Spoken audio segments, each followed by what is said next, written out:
familiar with today, probably looks normal. For those of you who are, you're saying, there's no homilies in today. There's not. There is today. But a short one, I'm told. When Father Jim told me that I should plan to preach between 7 and 8 minutes, I said, oh, no problem. That's like a regular homily to me. And so I thought, okay, I'll just have to prepare a regular homily. And then I told Elaine that, well, you know, so this isn't really a short homily because that's all I normally preach. And she says, no, Kate, because they tape me and they put me on the web, and you're normally 17 to 18 minutes. When you get really going, you went to 21. So I promise not to do that today. You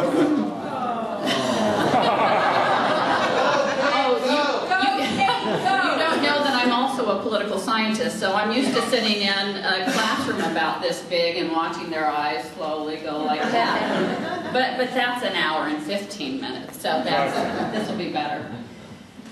I chose the gospel today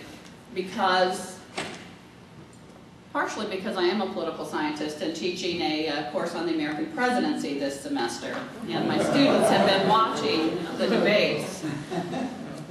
And if we truly love one another, I don't think we could be doing what the candidates are doing in the debates. I mean, at one point in my life, I was involved in politics, and I was a candidate for an office. And I remember my consultant was telling me, well, here, I've written this line for you to give in a debate, and I want you to do it. And the office was in Arizona for the Arizona Corporation Commission, and the incumbent was a man who had been a military man. He had retired from the military and had served very faithfully and well his country. And the line was this, Mr. So-and-so, you have not protected your troops.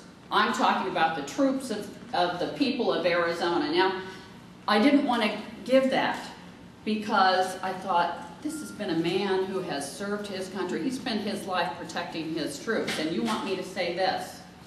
I'm not going to do it. Well, eventually, I did do it. And I felt horrible afterwards. The man was very gracious, and I went to my consultant. He said, Kate, it's not personal. Well, if somebody said that to me, it would feel pretty personal. So once you say these things, as I tell my children, you can never take them back. And I think that we need, as Catholic Christians, to remember that this weekend. I think whenever there's legislating going on, there is the potential to say things and think things and to forget that commandment, that you love your neighbor as I have loved you.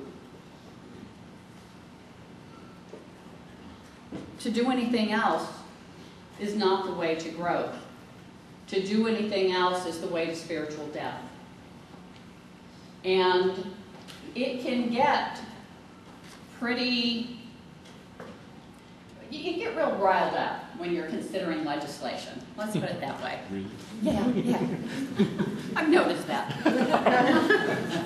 But if we keep in our minds that notion that we have to love one another, and that too often I think we ascribe to other people as they are making their statements and comments our own motives for doing things.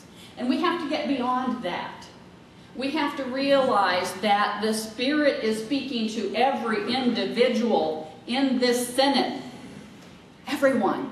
And whenever anyone makes a comment, it may be very well the Spirit making that comment.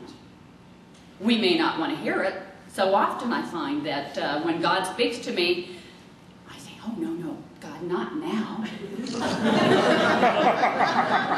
Would there be a better time for this? But when the Spirit speaks, you gotta listen. to listen. And that's what I want us to take this weekend, is let the Spirit speak. Let everyone's voice be heard. And then we can begin to discern. When we've heard all the voices, in political science we talk about the marketplace of ideas. And we're always saying, nobody wants to listen to all of the ideas. They don't want to put everything on the table, but we don't even know what they are unless we do that. But with Christ's love, if we remember that we are to love, we want to hear those ideas. We want to know what our brothers and sisters are thinking. And then we discern. I was reminded very sadly today about what happens when love is not the first and foremost. It's the story of two women that I know who have been friends for 40 or 50 years. One woman is just the kind of person that you would love. The other woman, not so much. I think when Jesus says no greater love has this than one lays down his life for a friend. Well, some people it's easier to think that about than others. And this one woman, you probably wouldn't think about that, but she's exactly the type of person that Jesus, if we really love, would lay down his life for. But these two women cannot be in the same community anymore. There has been abuse, there has been heartache, and even though there has been love for 40 years, it's broken. There is so much pain.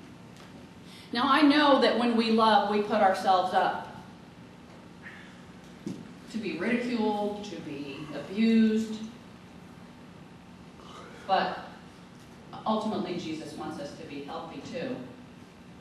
But it's saying those things that can never be taken back, things that cannot be unsaid, that does the most harm. So we need to remember that this weekend.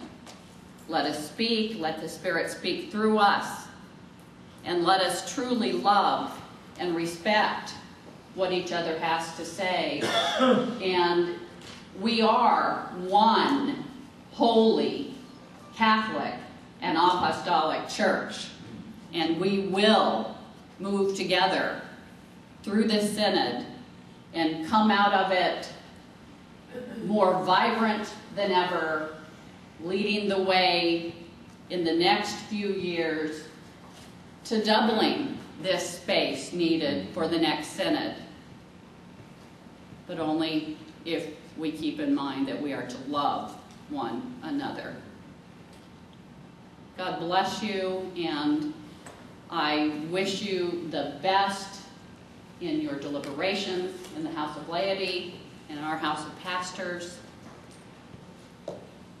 May we truly feel the Spirit among us this weekend. Amen. Amen.